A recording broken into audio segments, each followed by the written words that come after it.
ಶ್ರೀ ಗುರುಭ್ಯೋ ನಮಃ. 28ನೇ ಶ್ಲೋಕ. ಕೆಲವು ಬುಕ್ಗಳಲ್ಲಿ ಅಲ್ಲ 28ನೇ ಶ್ಲೋಕಕ್ಕೆ, ಕೆಲವರಲ್ಲಿ 28 ಇದೆ, ಕೆಲವರಲ್ಲಿ 29 ಇದೆ.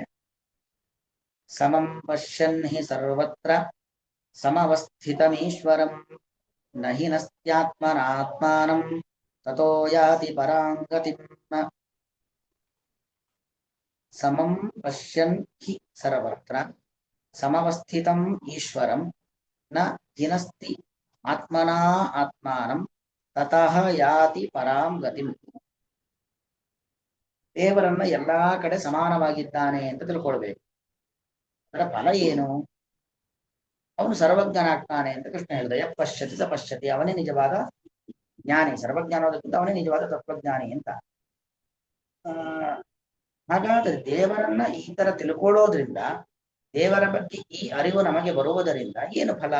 ನಮಗೇನದ್ರಿಂದ ಲಾಭ ಅಂದ್ರೆ, ಸರ್ವತ್ರ ಸಮವಸ್ಥಿತಂ ಈಶ್ವರಂ ಸಮಂ ಪಶ್ಯನ್. ಸರ್ವತ್ರ, ಈಗಾಗಲೇ ಕೃಷ್ಣ ಹೇಳಿದ್ದಾನೆ, ಸರ್ವೇಷು ಭೂತೇಷು, ಎಲ್ಲ ಕಡೆ ದೇವರಿದ್ದಾನೆ. ಹಾಗೆ ಸರ್ವತ್ರ, ಚರ ಮತ್ತು ಅಚರ, ಚೇತನ ಮತ್ತು ಅಚೇತನ, ಎಲ್ಲರಲ್ಲೂ ಸಮಂ ಸಮವಸ್ಥಿತಂ.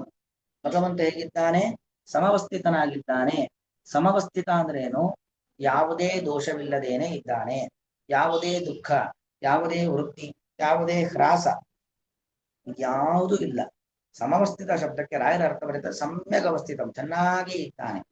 ನಮಗೆಲ್ಲ ಯಾವುದೇ ಏರುಪೇರುಗಳು ನಮ್ಮಲ್ಲಿ ದೇಹದಲ್ಲೋ ನಮ್ಮ ಜೀವನದಲ್ಲೋ ಏರುಪೇರುಗಳಾದರೂ ಕೂಡ ನಮ್ಮೊಳಗೆ ಇರತಕ್ಕಂಥ ಭಗವಂತನಿಗೆ ಮಾತ್ರ ಆ ತರ ಯಾವ ಏರುಪೇರುಗಳು ಇಲ್ಲ. ದೇಹದ ಅಭಿವೃದ್ಧಿ, ದೇಹದ ಕುಂಠತೆ, ಜೀವನದಲ್ಲಿ ಏನೋ ಮೇಲು ಕೀಳು, ಈ ತರದೆಲ್ಲ ಏನೇನೋ ದೇವರಿಗೆ ಆಗೋದ. ಸಮವಸ್ಥಿತಂ ಸಮ್ಯಕ್ ಅವಸ್ಥಿತಂ, ಭಗವಂತನಿಗೆ ಯಾವ ಲೇಪವೂ ಕೂಡ ಇಲ್ಲ. ಸಮವಸ್ಥಿತಂ ಈಶ್ವರಂ, ಇಂಥ ಭಗವಂತನನ್ನ ಸಮಂ ಪಶ್ಯನ್, ಭಗವಂತ ಸಮ, ಅವನಿಗೆ ವಿಕಾರ ಇಲ್ಲ, ಯಾವುದೇ ರೀತಿಯಾದ ಬದಲಾವಣೆಗಳು ಭಗವಂತನಿಗೆ ಇಲ್ಲ ಅಂತ ಯಾರು ತಿಳ್ಕೊಳ್ತಾನೋ ಅವನು ಆತ್ಮನ ಆತ್ಮಾನಂ ನ ಹಿನಸ್ತಿ. ನೋಡಿ, ಆತ್ಮನ ಆತ್ಮಾನಂ ನ ಹಿನಸ್ತಿ, ಮನಸ್ಸಿನಿಂದಾಗಿ ಆ ಪರಮಾತ್ಮನನ್ನ ಅಥವಾ ಮನಸ್ಸಿನಿಂದಾಗಿ ತನ್ನನ್ನ ತಾನು ಹಿಂಸೆಗೆ ಒಳಮಾಡಿಕೊಳ್ಳುವುದಿಲ್ಲ. ಹಿಂದೆ ಒಂದು ಶ್ಲೋಕ ಬಂತು ನೋಡಿ, ಧ್ಯಾನೇನಾತ್ಮನೆ ಪಶ್ಯಂತಿ ಕೇಚಿದ್ ಆತ್ಮಾನಮಾತ್ಮನ. ಮನಸ್ಸಿನಿಂದ ನಾವು ಭಗವಂತನನ್ನ ಕಾಣ್ತೀವಲ್ವಾ, ಹಾಗೆ ಮನಸ್ಸಿನಿಂದ ನಮ್ಮನ್ನ ನಾವು ತೊಂದರೆ ಮಾಡಿಕೊಳ್ಳುವುದಿಲ್ಲ.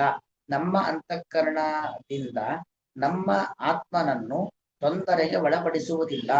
ಆತ್ಮನ ಆತ್ಮಾನಂನ ಹಿನಸ್ತಿ, ಆತ್ಮನ ಅಂದ್ರೆ ಮನಸ್ಸಿನಿಂದ, ಆತ್ಮಾನಂ ಅಂದ್ರೆ ಈ ಜೀವಾತ್ಮನನ್ನು ನ ಹಿನಸ್ತಿ ಅಂದ್ರೆ ಹಿಂಸೆಗೆ, ನರಕಕ್ಕೆ ತಳ್ಳುವುದಿಲ್ಲ.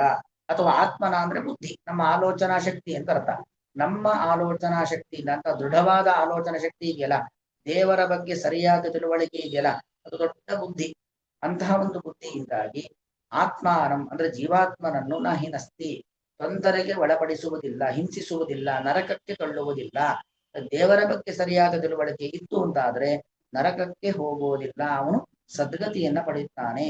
ಸರಿ, ನರಕಕ್ಕೆ ಹೋಗೋದಿಲ್ಲ, ಮತ್ತೇನಾಗ್ತಾನೆ ಅಂದ್ರೆ ತತಃ ಯಾತಿ ಪರಾಂ ಗತಿಂ.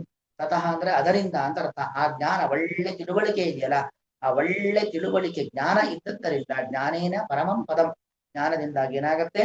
ಪರಮ ಪದ ಮುಕ್ತಿ ಎಂಬುದು ಸಿಗುತ್ತದೆ. ಹಾಗಾಗಿ ದೇವರನ್ನ ತಿಳ್ಕೊಳ್ಳೋದ್ರಿಂದ ಕೆಟ್ಟದ್ದು ಇಲ್ಲ, ಒಳ್ಳೆಯದು ಬರುತ್ತೆ. ಮನುಷ್ಯನಿಗೆ ಬೇಕಾದದ್ದಿದೆ ಅಲ್ವಾ, ಅನಿಷ್ಟ ನಿವೃತ್ತಿ, ಇಷ್ಟ ಪ್ರಾಪ್ತಿ. ಯಾವುದು ನಮಗೆ ತೊಂದರೆ ಕೊಡುವಂಥದ್ದು ಅದು ನಮ್ಮಿಂದ ದೂರವಾಗಬೇಕು. ಯಾವುದರಿಂದ ನಮಗೆ ಅಭಯವೋ, ಯಾವುದರಿಂದ ಯಾರಿಂದ ನಮಗೆ ರಕ್ಷಣೆಯೋ, ಅಥವಾ ಎಲ್ಲಿ ಇರುವುದರಿಂದ ನಮಗೆ ಒಳ್ಳೆಯದಾಗತ್ತೋ, ಸುಖ ಸಿಗತ್ತೋ ಅಲ್ಲಿ ನಾವು ಹೋಗಿರ್ಬೇಕು. ಹಾಗಾಗಿ ಆ ಭಗವಂತ ಹೇಳ್ತಕ್ಕಂಥ ಮಾತಿದು, ಆ ದೇವರ ಬಗ್ಗೆ ಸರಿಯಾದ ಅರಿವನ್ನ ಪಡೆಯುವುದರಿಂದ ನಮ್ಮನ್ನ ನಾವು ನರಕದ ಕೂಪಕ್ಕೆ ತಳ್ಳಿಕೊಳ್ಳುವುದಿಲ್ಲ. ಯಾಕಂದ್ರೆ ಕೃಷ್ಣ ಹೇಳಿದ್ದಾನೆ, ಆತ್ಮೈವ ಖ್ಯಾತ್ಮನೋ ಬಂಧು ಆತ್ಮೈವ ರಿಪುರಾತ್ಮನಃ, ನಮಗೆ ನಾವೇ ಶತ್ರು, ನಮಗೆ ನಾವೇ ಮಿತ್ರ ಅಂತ.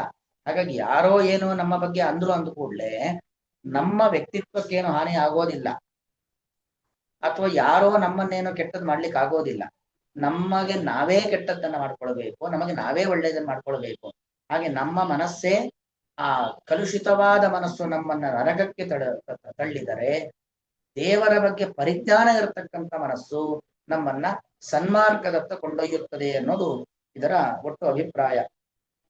ಸರ್ವತ್ರ ಎಲ್ಲ ಕಡೆಯಲ್ಲಿಯೂ ಆ ಸಮಾನವಾಗಿ ಇರುವಂತಹ ಸಮವಸ್ಥಿತಂ ಅಂದ್ರೆ ಯಾವುದೇ ವಿಕಾರಗಳು ಇಲ್ಲದೆ ಇರುವಂತಹ ಈಶ್ವರನ್ ಪರಮಾತ್ಮನನ್ನು ಪಶ್ಯನ್ಹಿ ನೋಡುವಂತಹ ಸಾಧಕನು ಆತ್ಮನ ತನ್ನ ಬುದ್ಧಿಯಿಂದ ಅಥವಾ ತನ್ನ ಮನಸ್ಸಿನಿಂದಾಗಿ ಆತ್ಮಾನಂ ತನ್ನನ್ನು ಅಂದರೆ ತನ್ನ ಜೀವಾತ್ಮನನ್ನು ನ ಹಿನಸ್ತಿ ತೊಂದರೆಗೆ ಒಳಪಡಿಸಿಕೊಳ್ಳುವುದಿಲ್ಲ, ನರಕಕ್ಕೆ ತಳ್ಳುವುದಿಲ್ಲ. ತತಃ ಆ ಜ್ಞಾನದಿಂದ, ಆ ತತ್ವಜ್ಞಾನ, ದೇವರ ಬಗ್ಗೆ ಒಳ್ಳೆಯ ಅರಿವಿದೆ. ಆದ್ದರಿಂದ ಅಂತಹ ಒಂದು ತತ್ವಜ್ಞಾನದಿಂದಾಗಿ ಪರಾಂ ಗತಿ, ಮೋಕ್ಷ ಎಂಬ ಒಂದು ಗತಿಯನ್ನ, ಗಮನವನ್ನ ಯಾತಿ ಹೊಂದುತ್ತಾನೆ. ಮೋಕ್ಷ ಎಂಬುದು ಎಲ್ಲರ ಗುರಿ. ಆ ಗುರಿಯನ್ನ ಮುಟ್ಲಿಕ್ಕೋಸ್ಕರವಾಗಿ ಹೀಗೆ ಆ ದೇವರ ಬಗ್ಗೆ ಅರಿವು ಮುಖ್ಯ ಅನ್ನೋದು ಅಭಿಪ್ರಾಯ. ಸಮಂ ಪಶ್ಯನ್ ಹಿ ಸರ್ವತ್ರ ಸಮವಸ್ಥಿತಮೀಶ್ವರಂ ನ ಹಿನಸ್ತ್ಯಾತ್ಮನಾತ್ಮಾನಂ ತಥೋ ಯಾತಿ ಪರಾಂ ಗತಿಂ.